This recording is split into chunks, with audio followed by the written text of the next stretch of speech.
I'd like to welcome you all here, and thank you very much for coming.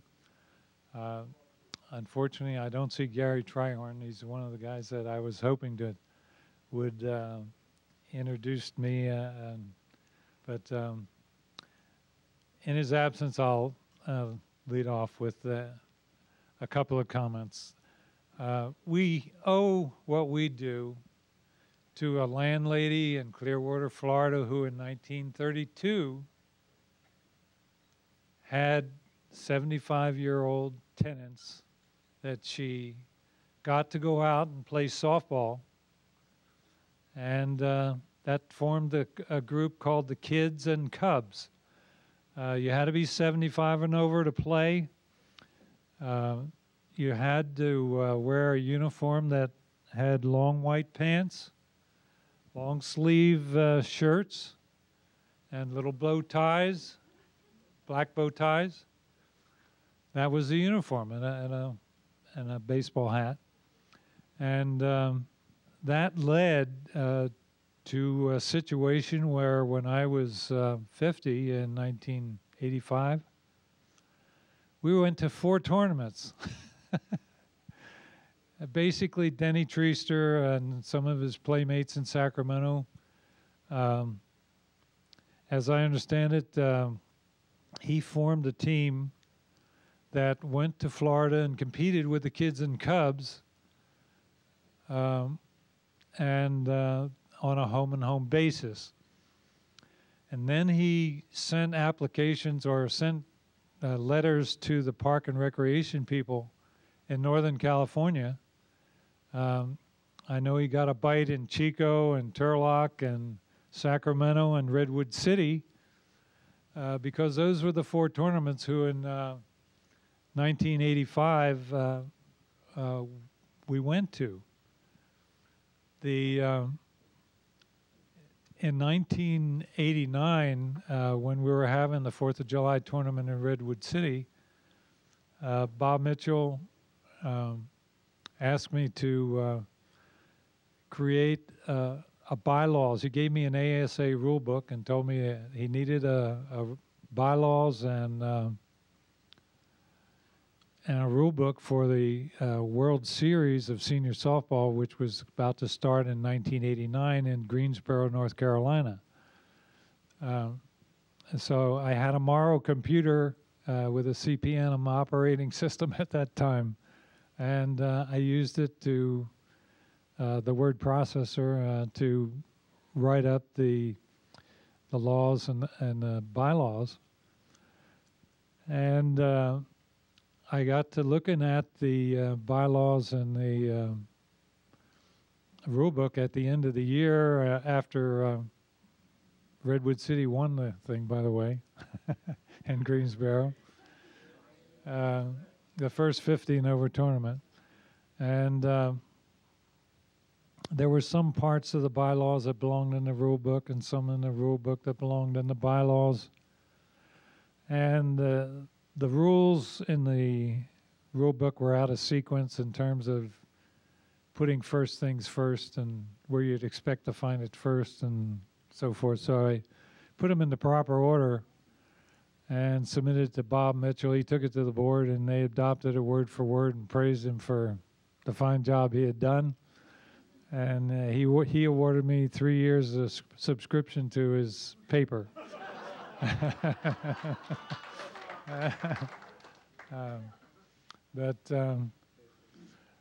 That's basically, I mentioned about going to Southern California and visiting my daughter, Sasha, and who lived in Laguna Niguel at the time.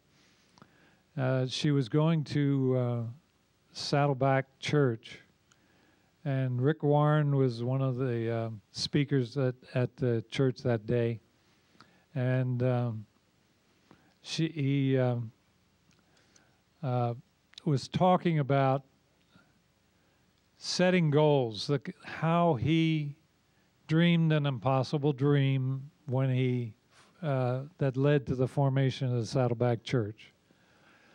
And he asked the audience to take a few minutes and think about what was important to them and make it an impossible dream. And I thought about it for a while. And I decided, well, the impossible dream for me would be in the Softball Hall of Fame. And it happened. So dream big, guys.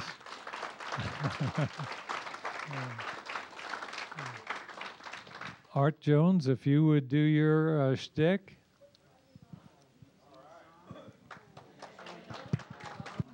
I was really hoping this would be after you've had several more drinks, and maybe after dinner. But okay. Years ago, I received an email regarding an AARP convention that Julie Andrews of The Sound of Music paraphrased her favorite things, but it was all about seniors. And I don't remember all the lines, but one line was, hair that is thinning and no fear of sinning.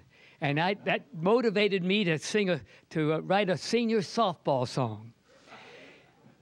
Well, first of all, I have to a little prologue. I live in Humboldt County. Humboldt County is 300 miles north of San Francisco, about 6 miles from the ocean edge. And for you guys that hunt, know that the raining season starts the week after hunting season closes. Oh, thank you very much. And it rains until about May. But in between those rain storms, it's amazing how often you'll go by some field or some pasture or some playground and you'll see seniors throwing that ball around, just so anxious for the softball season to start. And a lot of the seniors, some of them still work. So after a full days of work, they get home and then they have to try to get up enough energy to go play ball. And some of the seniors are retired and do honeydews. But even though they're tired, probably at the time they get ready to put their uniform on, something transformational happens when they get that gear on. They are recreated, which is the base word of recreation, right? And I have to pay tribute. I'll be singing about some people that sponsor some of our teams and leagues. Murphy's Market, for example, and the Moose Club, and the Bear River Casino Classics, and the Blue Lake Rancheria Rookies. You'll be hearing that in my song. So, believe it or not, on a trip from Blue Lake up to the Oregon with 3 other guys in the van getting ready for a softball tournament, I wrote this song I'm going to call My Favorite Softball Things, and it goes like this. Raindrops on rooftops and puddles in pastures. When will the league start is really what matters. Call all the fellas and tell them it's a go. We'll play next Tuesday unless it should snow. Playing with great guys, a game we all love, on lots of green fields and blue skies above. Though we may miss balls and fall on our, we still are playing on the top of the grass. When the bones creak and the backs ache and we feel old and small, we put on our unis and grab all our gear, anxious to hear what we want to hear, play ball. Second verse. Murphy's Moose Legends, the classics and rookies, most over 70. In shorts, we're good lookies. Traveling to new places and making new friends. Softball's a great sport we hope never ends. So many pleasures this game we enjoy, much better than some expensive toy. Making a key catch or smashing a hit. It's better than sex, but by just a tiny bit.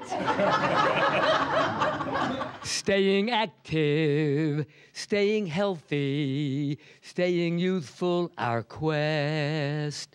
When we remember the great lives we've lived, we should all feel so blessed.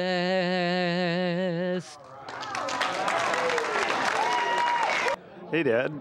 Just wanted to say thanks for inviting me out here. It's great to see you and Sasha and Todd and Karen. Congratulations on your induction into the Hall of Fame. That's awesome, and I'm very proud of you. Take care. Hey, Dad. You've been playing softball for a long time, and I remember being a little girl, and you would take me to your games on the back of your motorcycle, and I always had fun watching them. And you've made such a career of this, and I'm really proud of you. Jimmy and Alexis are proud of you, and they love you, and they wish they could have been here. But we just wanted to say congratulations, and you're just a great inspiration to all of us. Just sticking with your dream and pursuing it, and look where you are. So congratulations, Dad. We love you. Pete's partner and love of my life. This occasion means as much to me as it does to him, and I'm just so delighted to be a part of it.